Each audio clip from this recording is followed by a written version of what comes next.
Hi, this is Keith Curtis.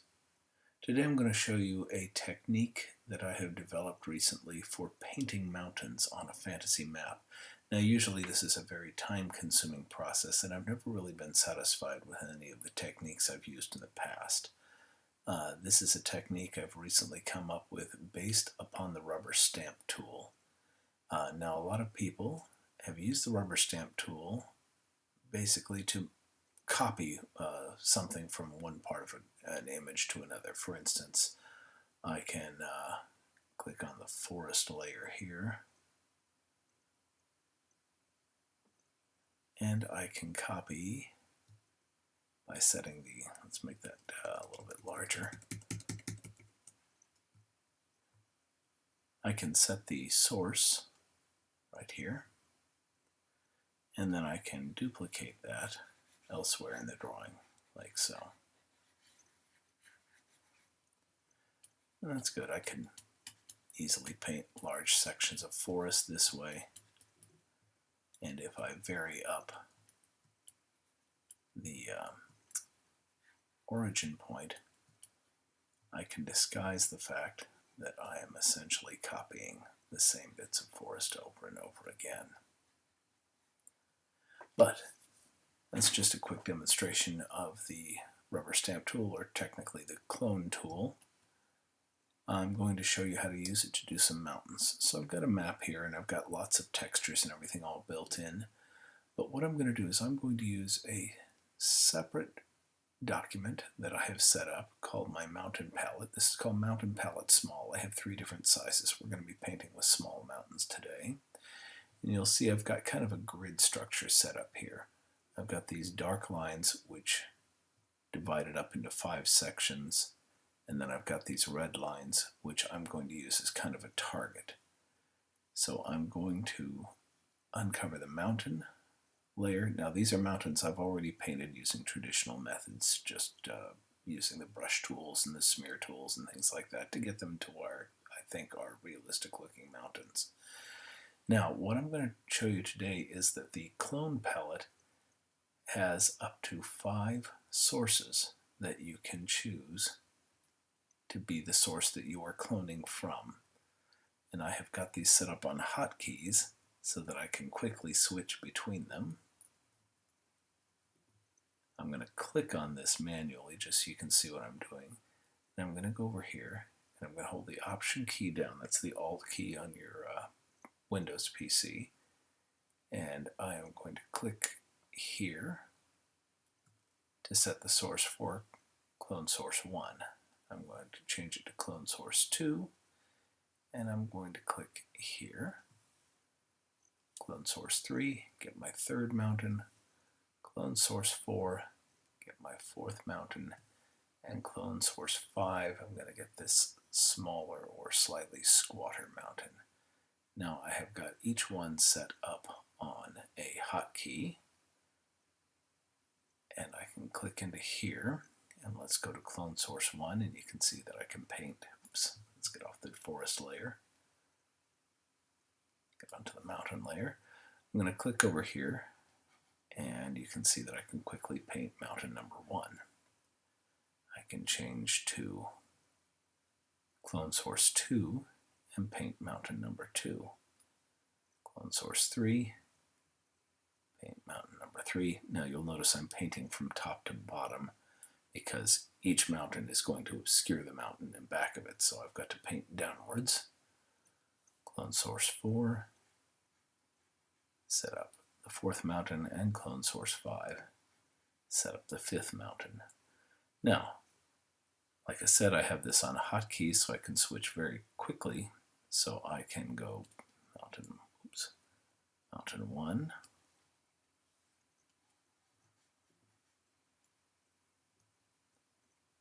mountain 2, mountain 3, mountain 4, mountain 5. Now, you'll notice that some of these mountains are the same, like this mountain here and this mountain here are obviously the same. Well, I can switch to a different mountain and paint a slightly different part of another mountain to kind of vary it up a little bit so that I have no two mountains looking identical. And if a mountain is separated by more than 2 or 3 mountains in between, it's very unlikely that anybody's going to notice that anyway. And then finally, to give it a little bit of extra originality, or rather to keep it from duplicating things too perfectly, I can set up my smear tool, make that a little bit smaller, a little bit smaller yet, set the strength to about, let's say about 90, and then I can use my stylus to kind of blend those mountains together and make them a little more unique. But again, it's very unlikely that people are going to notice that you are duplicating the same mountains over and over again if they are separated and the relationship between them is constantly changing. Let's go ahead and change the top of that, top of that. Now, I can further go ahead and blend these out into the surrounding countryside. Then maybe use the erase tool right there. Make it a soft erasure. And set the opacity of the eraser tool to say maybe 50%.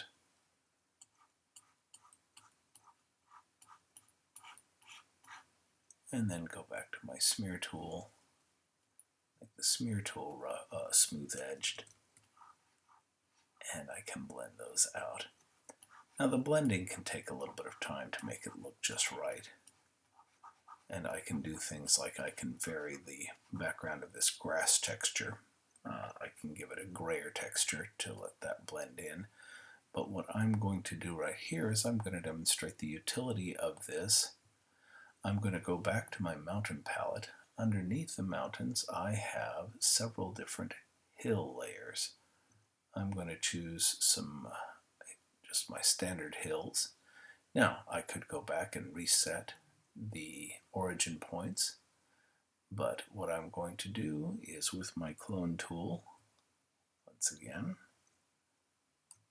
right here, I'm going to make sure that it's current layer and below. So this was the mountain layer. It will duplicate anything that layer or below. The hills layers below the mountains. The mountains are hidden.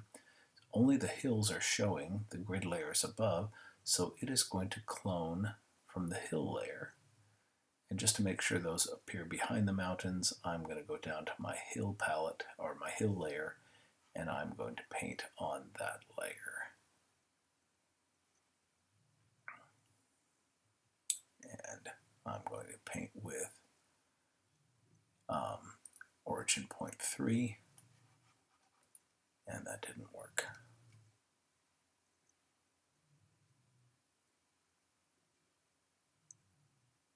Current layer and below, there we are.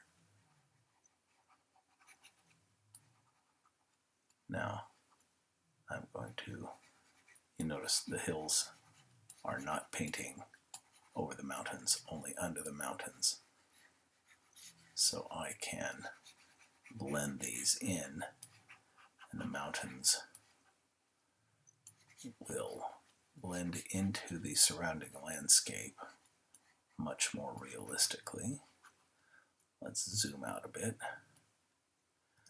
They're still kind of plopped on there, but I can again use my eraser tool,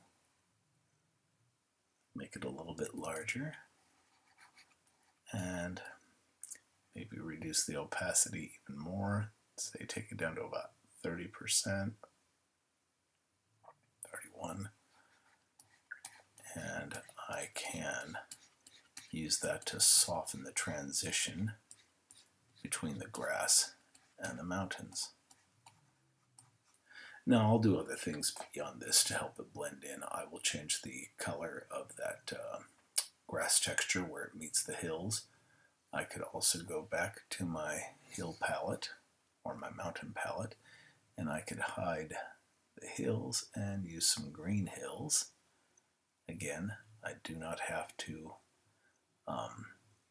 change my clone sources because those are all reading from the mountain layer or below, and the mountain layer is hidden. So I can now paint with green hills, which are a little bit more subtle in how they blend in with the surrounding grass. And there you have it, a technique for quickly painting a lot of different shapes. In this case, we're talking about fantasy mountains. Painting a lot of different shapes just by setting up a master document to use as your clone source and varying that with the hotkeys. I use F1 through F5 to quickly cycle through those to give me a more randomized feel. And there you have it.